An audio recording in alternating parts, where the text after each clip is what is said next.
Pertama kali saya ingin mengucapkan ribuan terima kasih kepada pihak Yayasan Mibal Prima atas penganjuran program Visual Teachers.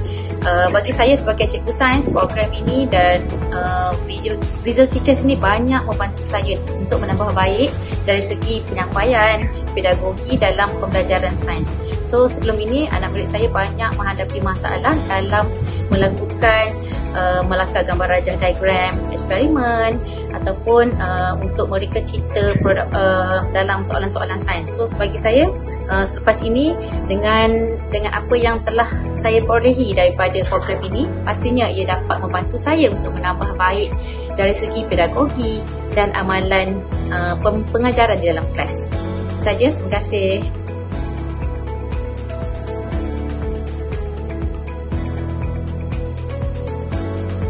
Okey, apa yang saya dapat adalah sepanjang program ini, yang pertama sekali, saya adalah cikgu yang tidak tahu asas dalam melukis, tapi alhamdulillah selepas saya menghadiri workshop ni, saya rasa yakin untuk melukis dan lebih ingin mengembangkan bakat saya kepada anak murid saya.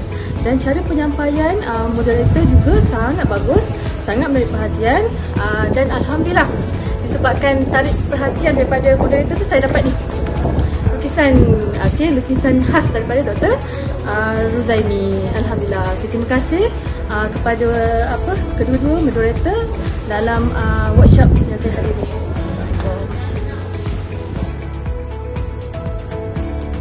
Hari ini saya mendapat banyak manfaat daripada Dr. Ruzaimi dan Encik Amirul sebab memperkenalkan satu idea yang baru. Sebenarnya bukan idea baru, visual untuk pelajar lebih faham tentang apa yang diajar oleh cikgu.